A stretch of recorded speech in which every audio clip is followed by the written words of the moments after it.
Lihat, Masya Allah, banyak yang baik-baik sekarang. Ya Ustaz Randa, ambil ilmunya dalam hal akidah dan sebagainya. Ustaz Khalid Basalama, ambil ilmunya ya dalam sirah nabawiyah dan sebagainya. Ada di sini Ustaz Syafiq, mungkin dekat ke Surabaya, ambil ilmunya. Ada Ustaz Abdul Somad yang di Riau, ambil ilmunya. Anda tidak sepakat, tinggalkan yang tidak sepakatnya. Kebaikannya ambil untuk Anda. Ada kebaikan di situ. Ada Ustaz Salim Fillah yang dari Jogja, ada yang muda-muda sekarang, ada ulama-ulama kita, ada habaib, ada masyayikh. Saatnya kita tinggalkan yang tidak penting. Tinggalkan. Sekarang saatnya kita berubah. Mau sampai kapan antum saling bersikap seperti itu? Sampai kapan mau saling celah? Sampai kapan mau saling merasa benar sendiri? Sampai kapan mau saling merasa hebat? Yang paling gampang, ambil semua kebaikan. Jika tidak sepakat, tinggalkan. Ukurannya dua, sesuai Al-Quran, sesuai Sunnah, ambil. Tidak sesuai, antum boleh tinggalkan. Maka hati-hati cari guru. Kalau tidak, kalau dikatakan ambil baiknya, buang buruknya, tahu dari mana baik dan buruk? Sedangkan ustadz itu lebih alim dari kita. Kita kalau sudah tahu baik yang buruk, ya nggak perlu datang kajian sudah. Hanya menjadi apa? Menjadi pengawas. Oh, yang disampaikan ustadz baik ini, ya. Oh, yang itu buruk. Masya Allah. Maka selamatkan hati kita. Benar ada perkataan bahwasanya yang baik kita ambil, yang buruk kita tinggalkan. Itu benar, pernyataan tidak salah. Tapi bagi orang yang bisa milah-milih mana yang baik dan mana yang benar. Saya baca buku-buku Jahmiyah, saya baca buku-buku Mu'tazilah, saya baca buku orang-orang Khawarij, saya baca buku Syiah, saya telaah, tapi saya alhamdulillah bisa milah-milih. Antum bisa milah-milih? Kalau antum tidak bisa milah-milih, maka jangan sembarang menuntut ilmu. Betapa banyak orang datang sama saya, Ustaz ini bilang begini, akhirnya saya perbaiki. Kasihan dia buang-buang waktu. Cari. Alhamdulillah Ustaz-Ustaz sunnah banyak yang jelas manhajnya, yang jelas ilmunya. Karena kalau antum menuntut ilmu sembarangan, dengar sini dengar sana, terkadang harus direvisi kembali, dan itu belum tentu direvisi. Terkadang antum bawa sampai mati, repot. Oleh karenanya nuntut ilmu tidak boleh sembarangan. Kita aja kalau panggil guru buat anak kita, guru matematika, tidak sembarang guru kita panggilin. Tidak sembarang guru fisika kita suruh ngajar, kita bayar untuk ngajar anak kita, apalagi ilmu agama. Karena ini perlu diperingatkan, karena namanya sekarang di medsos semua tersebar, semua orang boleh ngomong. Kita nggak tahu ini belajar di mana, ilmunya gimana, asal ngomong sok pintar, sok gaya. Ya sudah, mau diapain? Maka kita harus waspada. Kita harus waspada. Jangan sengaja cari-cari syubhat. Saya ingin dengar apa yang dia katakan. Kalau benar saya ambil, yang salah saya tidak ambil. Ternyata nggak semuanya bisa kita bedakan mana yang benar dan mana yang salah.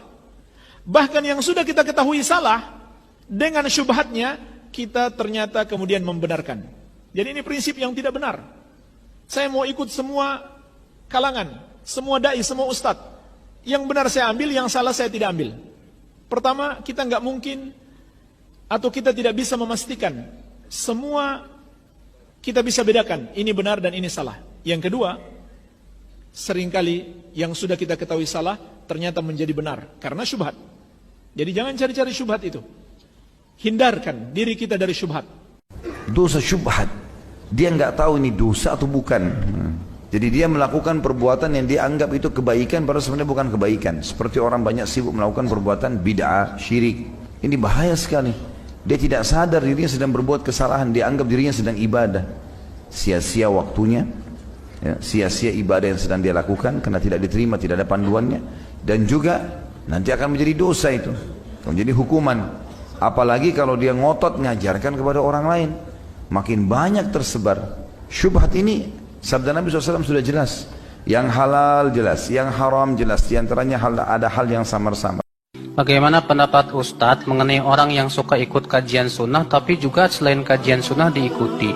Ya mungkin dia masih bingung kali, masih lagi nyari-nyari ya untuk meyakinkan mana sih di antara kebenaran itu. Cumanya Pak, yang saya merasa heran dengan sebagian orang penuntut ilmu itu punya prinsip begini, ambil baiknya, buang buruknya. Saya katakan, Anda sudah bisa membedakan baik buruk, ilmu Anda setinggi apa sehingga Anda yakin ini baik, ini buruk? Hati-hati Pak. Imam Ahmad pernah Pak melewati majelis taklimnya orang Mu'tazilah. Kemudian Imam Ahmad menyuruh anaknya menutup apa? Telinga. Dan Imam Ahmad juga menutup telinga. Kata Imam Ahmad apa? Hai anakku, hati kita lemah sementara syubhat itu menyambar-nyambar. Banyak juga ulama-ulama terdahulu yang tadinya sunnah, gara-gara mendengar duduk di majelisnya orang-orang ahli bid'ah berubah akidahnya. Itu yang sudah kuat ilmunya Pak, apalagi antum yang Arba'in Nawawi aja nggak apal-apal. Itulah kata Imam Az-Zahabi, al-qulubu dha'ifah wasyubuhatu khattafah. Hati itu lemah, sedangkan syubhat itu menyambar-nyambar. Terkadang syubhat datang, kita ambil yang baiknya aja Ustaz, yang buruk-buruknya kita buang. Berarti kamu udah pinter, udah saatnya ngajar, bukan belajar. Ya kan? Udah bisa memilah-milah, ini benar saya ambil, ini salah nggak usah diambil. Berarti kau udah pinter, ngajar, bukan belajar. Kan begitu kan? Sekarang kita mau duduk nih misalkan, kita bisa oh ini benar, ini salah. Berarti kau udah pinter, berarti kita lebih pinter daripada yang menyampaikan. Berarti udah saatnya ngajar, bukan belajar. Karena boleh jadi apa yang dia sampaikan masuk ke dalam hati kita, padahal syubhat. Karena kita tidak tahu ilmunya. Qadamun rasikh, kita tidak punya kaki yang kokoh di atas ilmu. Sehingga gampang dihanyutkan oleh syubhat. Lihat betapa banyaknya orang yang mengatakan, hadiri aja, ada yang baiknya ambil. Kalau buruk tinggalkan. Hadiri aja. Enggak mesti harus pilih-pilih Ustadz. Hadiri aja, siapapun yang datang hadiri. Baiknya ambil, buruknya tinggalkan. Itu kalau antum pikir logika, oh cocok 100% logika. Tapi secara ilmu, 100%